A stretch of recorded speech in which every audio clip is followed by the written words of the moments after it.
I hope you're all having very interesting and fruitful discussions. I know I'm thoroughly enjoying myself and learning a lot, so I hope it's the same for you.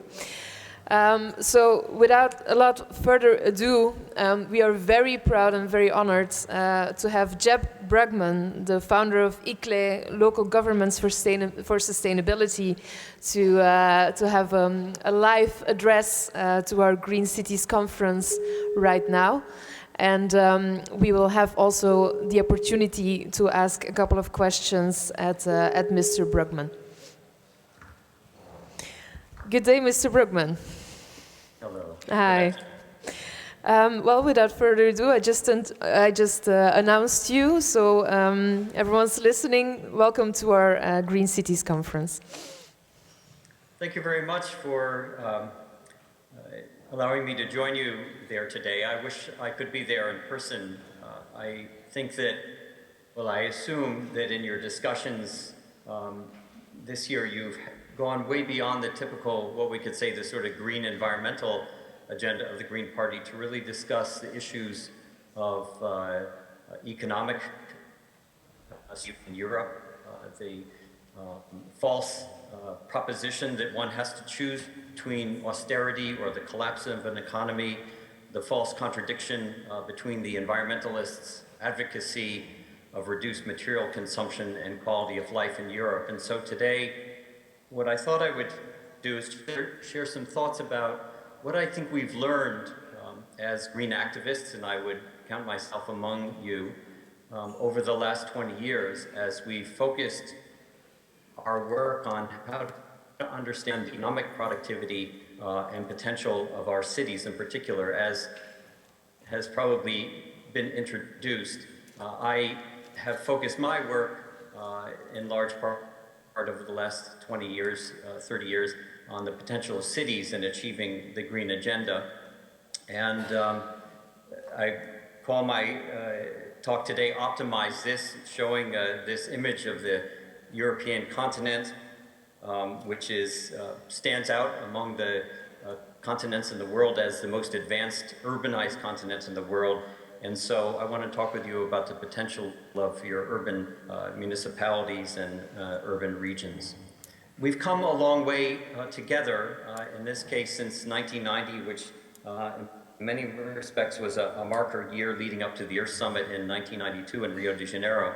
We've come a long way together in what you could call the learning curve of what urban sustainability or what sustainable development means. This was the meeting in which we founded ICLEI, Local Governments for Sustainability, and many of the people who you see there voting for the establishment of ICLEI were Green Party members, local activists in the Green Party in Europe, and it was the first meeting in the world where the United Nations hosted a discussion of municipal leaders to talk about cities. In the next days, and the reason why I can't be with you there today, I'll be at the United Nations where there are a whole series of meetings about the role of cities in the implementation of the UN Sustainable Development Goals, the Habitat 3 conference that is coming up, the preparation of cities and city leaders and inputs into the climate negotiations in Paris. Back then, some of you Green Party members who were in the Fundi wing of the party couldn't attend this meeting in New York because of a principle that you wouldn't get on an airplane to fly somewhere. So I hope that my joining you remotely today is considered by you to be fully consistent with those green principles. It sort of gave me permission to ask you to hear me in this way. But what we started doing back then was to understand our cities and our urbanized nations in a fundamentally different way. At that time, Amsterdam was at that meeting. Amsterdam was still dealing with the issue of treating the sewage outflows into the canals in the center of the city. So we were at first preoccupied with what you call the flows of resources into the city and out of the city as waste outputs. And one of our solutions to that was the invention of the notion of integrated planning in cities, the establishment of the local Agenda 21 campaign in the early 1990s, which had a significant impact and where green leaders were key players across the European continent. And that work evolved to a different strategic angle where we understood we can't just consider cities as places of flows, but as places that accumulate resources and where we have to manage the stocks. And so the next generation of our learning curve was really moving from eco-efficiency to understanding how today we can optimize systems with each other. So how do we get to the point of net zero? How do we create circular resource flows through eco-districts and through nexus projects within our cities? The horizon of our work, and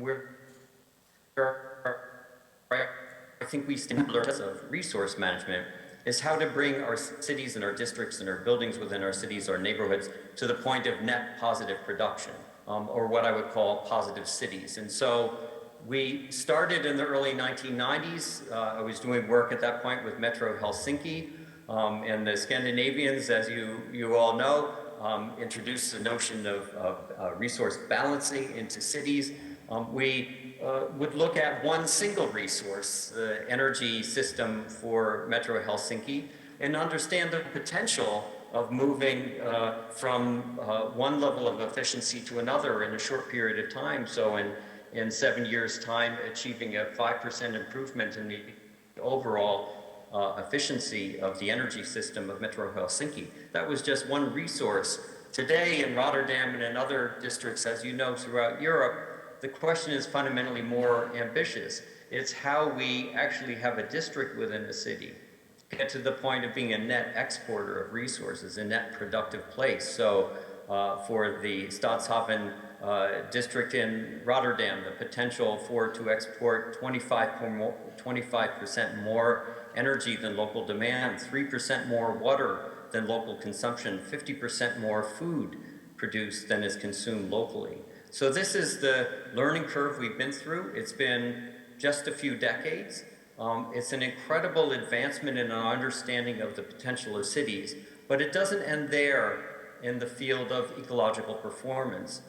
In parallel with the Sustainable Cities Agenda, which evolved to the eco-cities, or the low-carbon cities agenda to what we now call regenerative cities, there have been all other kinds of explorations of the further potential of cities to be productive for low-income people, to be productive in terms of health and wellness outcomes, to be productive in terms of livability for families of all kinds of socioeconomic backgrounds, to be more competitive places, to renew themselves through brownfield strategy, etc. And so where I think we've come is through a period of laboratories where we've learned, the Greens in particular focusing on ecological performance, where many of us have come up with a series of innovations, a set of toolkits that allow us to understand urban assets and urban places and urban communities in a fundamentally different way.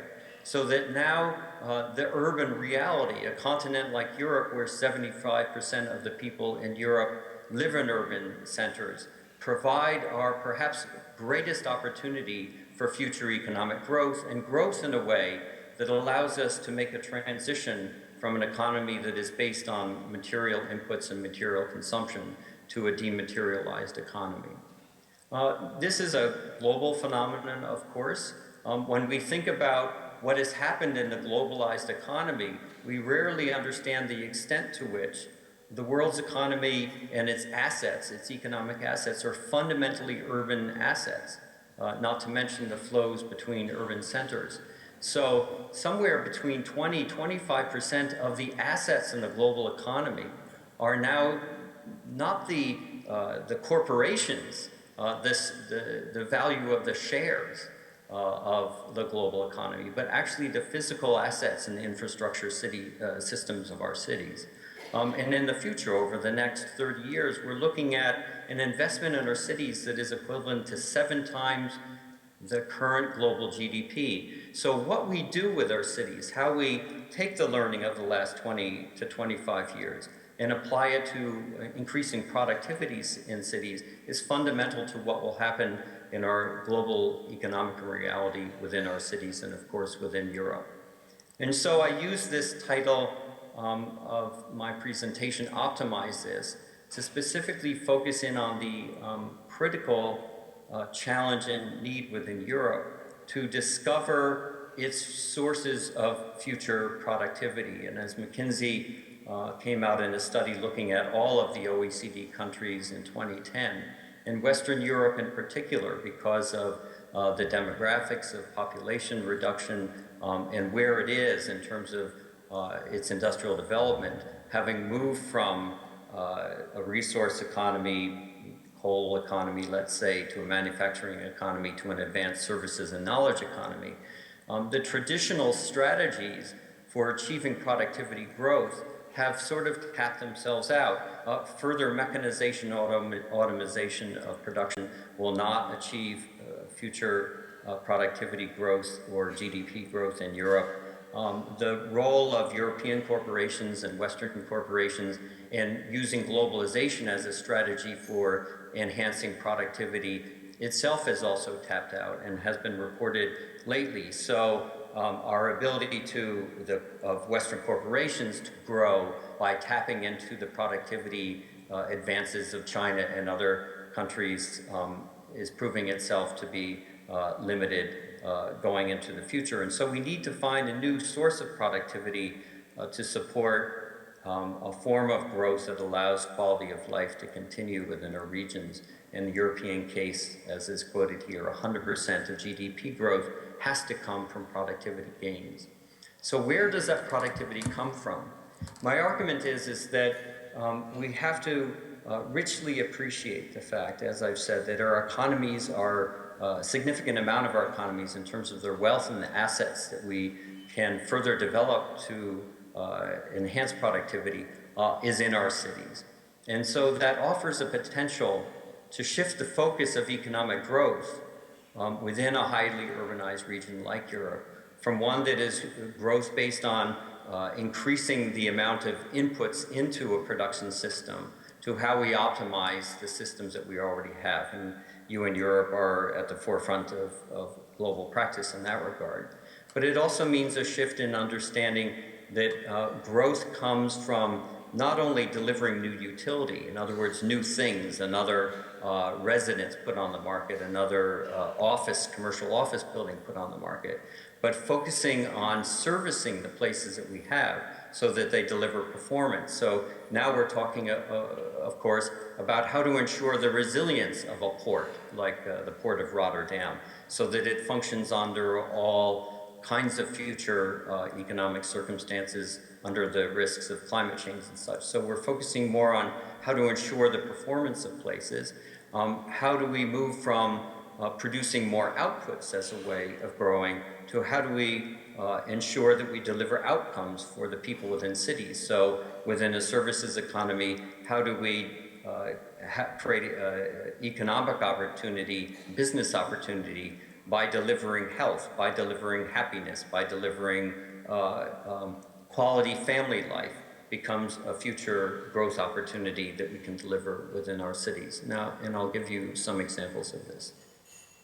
I'm working on a project here in Toronto with a developer who is a very typical, in many respects, historically residential developer. They have purchased this site. It is an underutilized, under-optimized, critical block within a student sort of creatives district in downtown Toronto. And it's relatively emptied out old department store. And in even the last decade, if we were as a community of green activists, sustainability activists, to engage in a discussion with that property owner or developer about what they can do with that that's innovative, what we would find is we would have been advocating one group that it should be a bikeable place, another one that it should be creative in an art-oriented place, another group that it should be advanced green building, another group that we should be sensitive to biodiversity. We've engaged on the basis of competing agendas. But in reality, what is happening in the property industry, because even developers are recognizing the productivity potential of urban places, is that all of those things are being implemented in this project. So this project will have now 4,000 rental units, many of them affordable. It's designed to support all income demographics. It will provide for itself and for the abutting neighborhood a district geothermal system. And in terms of green building standards, it'll be the most advanced standard, platinum standard in North America. It will generate enterprise. It has and will, and through partnerships with a number of nonprofits, will be the home to and manage a number of social enterprise hubs. It will create a unique relationship between the agricultural community on the periphery of Greater Toronto through a large local farmers market. It will be a hub of arts and performances. It will be a place where alternative mobility solutions are provided in terms of auto share and bicycles. So my point here is none of this is rocket science to you. None of it is particularly new. It's just that we've moved to a place now where we realize that in any particular program and investment we make in our cities, there's no reason to choose between resilience or eco-efficiency or social development or affordability or justice. We now can take the full set of lessons that we've gained over the last 20 years and apply them fully to urban properties, to urban districts, so that we achieve maximum productive outcomes in those places that drives the economic viability and future forms of growth in our economies going forward. Another example of this is in North America, there's a new niche within the property development industry and health industry at the scale of districts and precincts, where places are being redeveloped and redesigned and programmed in order to directly deliver health outcomes. In other words, the focus of the property developer is no longer just redeveloping worn out old commercial properties on a high street. It's not just building new homes, but it is designing a place that provides a healthy home environment, provides all the facilities and amenities for exercise, provides all the health services that are needed, and then programs the place actively day in, day out to ensure that the population that lives there in this place achieves significant, over a short period of time, significant improvements in health outcomes. And the economic competitiveness of this city in Jackson, Tennessee, is driven forward because it can offer to employers reduced healthcare costs. It can offer to employers healthier, more productive employees. So the reason they actually did this redevelopment scheme in downtown Jackson, Tennessee, was that they couldn't attract new employers there because of the low health outcomes of its population. So through an urban productivity strategy, they figured out not just how to improve the quality of life of people living there, but how to drive their economic competitiveness forward. In Scandinavia, you've moved from energy balancing to thinking about how one balances across all economic flows at the scale of your infrastructure system. So again, this isn't rocket science to you, but what is new is it is indicative of an understanding that not just at the scale of the individual properties, not just at the scale of a district within the city, but at the scale of a whole region, there's ability to create optimized systems that cross input to one another, so that a place like Linköping, Sweden, can stop the outflow of its energy expenditures to oil producers outside of the city, and can keep and cycle those resources within the city by becoming its own source of biogas fuels through its own biological waste products. So my point here is, in a sense, not that there is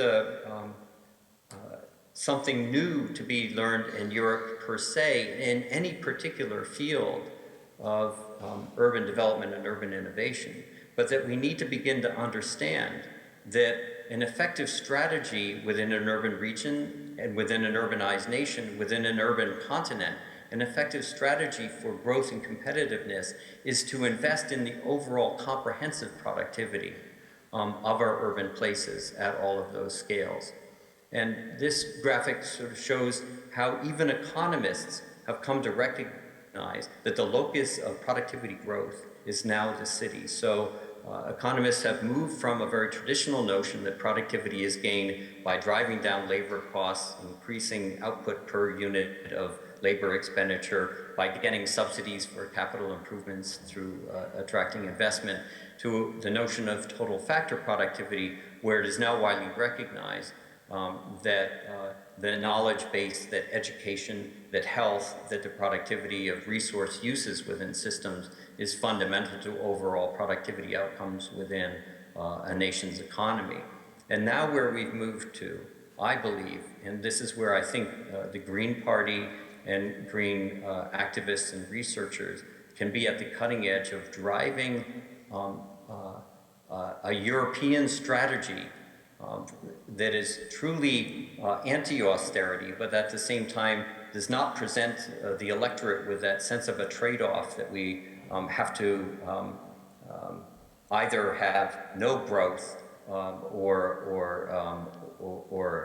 unsustainable growth, is that we can take from this toolkit of all of the innovations we've learned about improving the efficiency, the productivity of our cities, and together invest in creating hyper-productive places. And so we can look at a regional scale, in this case, metropolitan Vancouver, where they have very successfully contained urban sprawl and now invest intensively in increasing the productivity of mobility within the city, increasing the productivity of resource usages within the city, increasing the productivity of education and knowledge production within the city, creating districts that have economic specialties, creating social enterprise hubs, all of those things that are happening in European cities at the scale of the highly urbanized area, and dovetailing that with a well-maintained and a well-invested in agricultural sector. Then in the case of a metropolitan Vancouver,